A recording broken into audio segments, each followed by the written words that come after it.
ನಮಸ್ತೆ ಸ್ನೇಹಿತ ಬಂಧುಗಳೇ, ನನ್ನ ಜ್ಯೋತಿಷ್ ಹರೀಶ್ ಯೂಟ್ಯೂಬಿಗೆ ಸ್ವಾಗತ ಸುಸ್ವಾಗತ.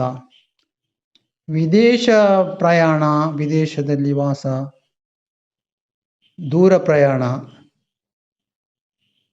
ಇದನ್ನು ನೋಡಲಿಕ್ಕೆ ಕುಂಡಲಿಯಲ್ಲಿ 7ನೇ ಮನೆ ಅದರ ಅಧಿಪತಿ, ಹಾಗೆ 9ನೇ ಮನೆ ಮತ್ತು 12ನೇ ಮನೆ ಹೆಚ್ಚಾಗಿ ನೋಡ್ತಾರೆ.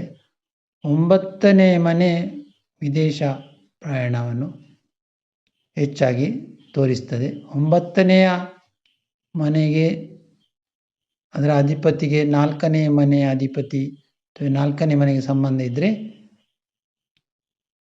ಶಿಕ್ಷಣದ ಬಗ್ಗೆ, ವಿದೇಶದಲ್ಲಿ ಶಿಕ್ಷಣ ಪಡೆಯಲು, ಹೆಚ್ಚಿನ ವಿದ್ಯಾಭ್ಯಾಸ ಮಾಡಲು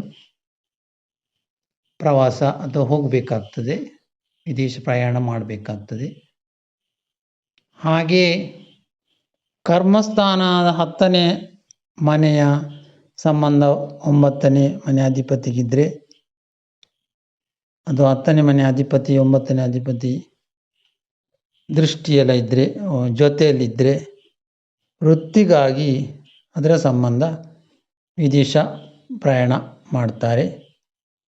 7ನೇ ಮನೆ ಮತ್ತು ಶುಕ್ರನಿಗೆ ಸಂಬಂಧ ಇದ್ದರೆ 9ನೇ ಅಧಿಪತಿ, ಆಗ ಮದುವೆಯ ನಂತರ ಅಥವಾ ಮದುವೆಗಾಗಿ ವಿದೇಶ ಪ್ರಯಾಣ ಇರ್ತದೆ.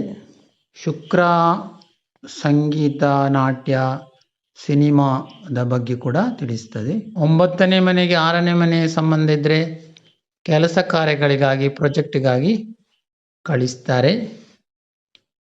ಅದಲ್ಲದೆ 6ನೇ ಮನೆ ಸ್ವಲ್ಪ ದುರ್ಬಲ ಆಗಿದ್ದರೆ ವೈದ್ಯಕೀಯಕ್ಕಾಗಿ, ಚಿಕಿತ್ಸೆಗಾಗಿ ವಿದೇಶ ಪ್ರಯಾಣ ಇರ್ತದೆ.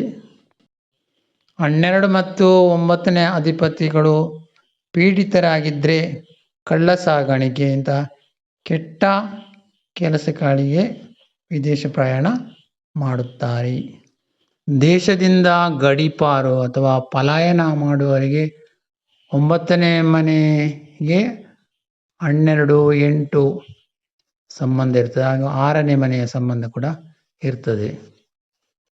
ಲಗ್ನಾಧಿಪತಿ ಸ್ಥಿರ ರಾಶಿಯಲ್ಲಿದ್ದರೆ ವಿದೇಶಕ್ಕೆ ಹೋದರೂ ಜನ್ಮಭೂಮಿಗೆ ವಾಪಸ್ಸು ಹಿಂತಿರುಗುತ್ತಾರೆ. ಇದೆಲ್ಲ ವಿದೇಶ ಪ್ರವಾಸಕ್ಕೆ ತೋರಿಸುವಂಥ ಗ್ರಹಗಳ ದಶಾಭುಕ್ತಿಯಲ್ಲಿ ಹೆಚ್ಚಾಗಿ ನಡೆಯುತ್ತದೆ.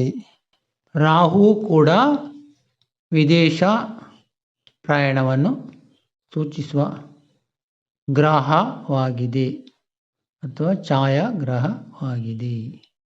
7, 9, 12ನೇ ಮನೆಯ ಅಧಿಪತಿಯ ನಕ್ಷತ್ರದ ಒಡೆಯ ಕೂಡ ವಿದೇಶ ಪ್ರಯಾಣವನ್ನು ಸೂಚಿಸ್ತಾನೆ. ವಂದನೆಗಳು. Thank you very much.